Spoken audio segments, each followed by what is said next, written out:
The short answer is simple, and you're not gonna like it. It depends. Let's go more in depth and let's see why.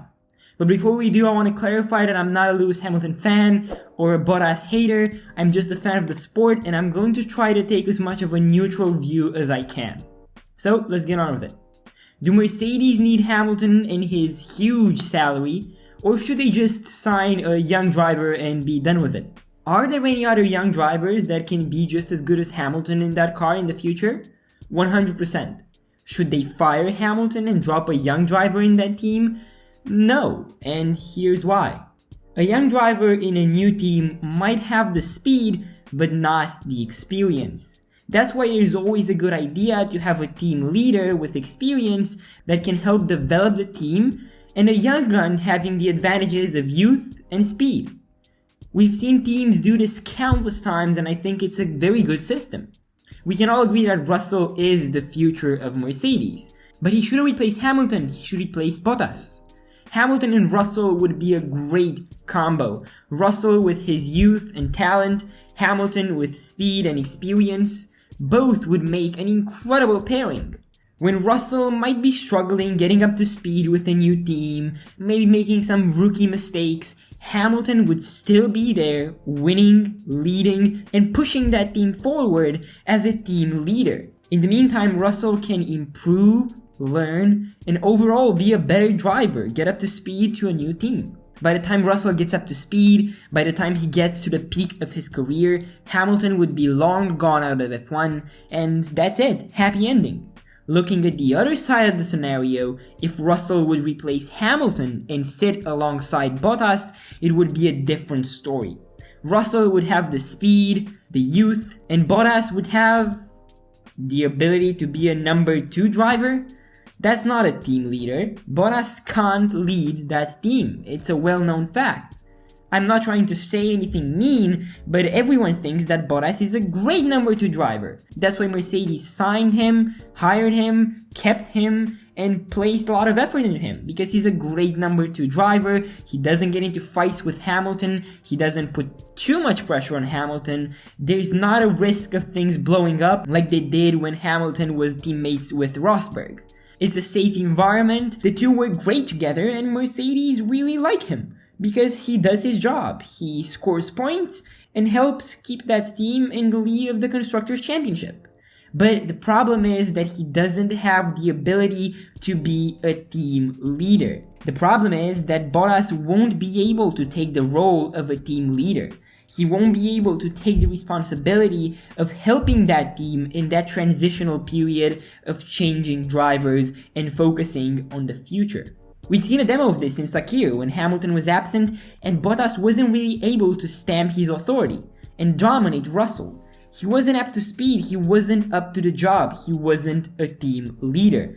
Russell actually outperformed Bottas in the race, even if the results don't show it.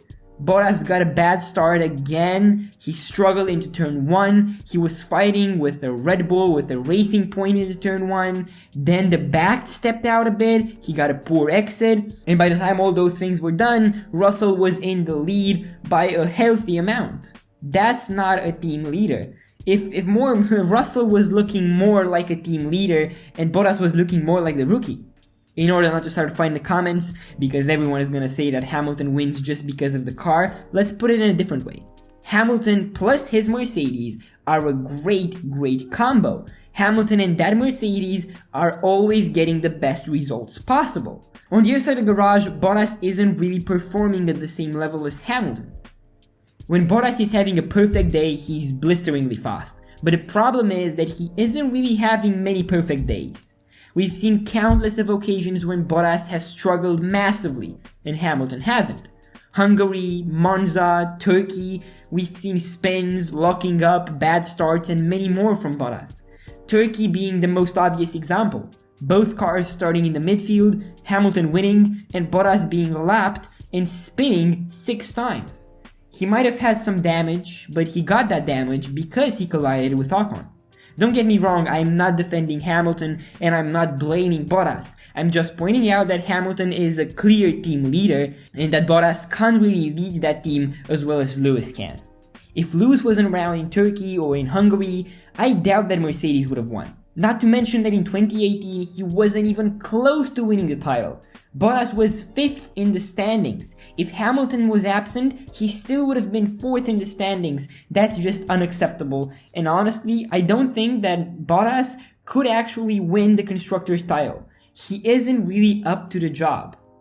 Bottas is a good number 2 driver, but only a number 2 driver. He cannot lead that team. Just look at the points difference between Lewis Hamilton and Nico Rosberg. That was a close fight, and actually the two drivers both looked like a number 1 driver.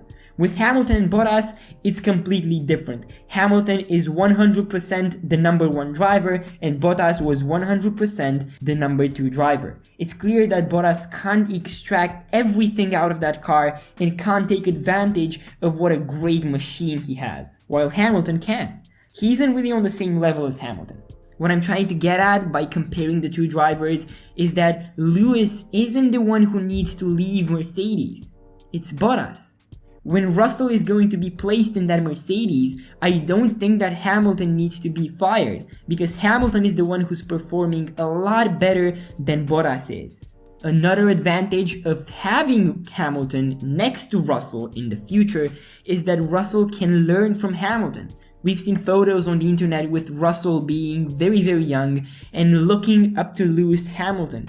Russell really respects Hamilton. He thinks he's one of the best drivers of all time. And I honestly think that Russell can look up to Hamilton and can learn a whole of a lot more from Hamilton than he could from Bottas. I honestly don't think that Russell will look up to Bottas. I don't think he will even try to learn anything from Bottas because he isn't really an experienced, talented driver. He's just a number 2 driver. Hamilton, voluntarily or involuntarily, will help Russell be a better driver by pushing him every time, by setting a benchmark, by showing to the world and to Russell what that car can do. Russell will have a clear goal to get next to Hamilton or even to beat Lewis Hamilton. That's why Hamilton would be so much better next to Russell than Bottas could. So to end this very complicated, twisted video, let's come up with an easy to understand conclusion. Do Mercedes need Hamilton to win championships? Well, no, they probably would still win championships with Bottas and a driver of the same caliber. Do they need him because he's a team leader, because he's going to develop and help that team in the future, and to help a future young driver? Yes. His experience, his ability to lead, to improve and motivate that team are crucial if they want to win more championships in the future, if they want to win championships even after Hamilton leaves. If they want to have a great future young driver that can learn, look up to, and follow in Hamilton's footsteps, he's absolutely needed in that team. There's no doubt about it. Yeah, so that was it. Stay safe and happy race watching.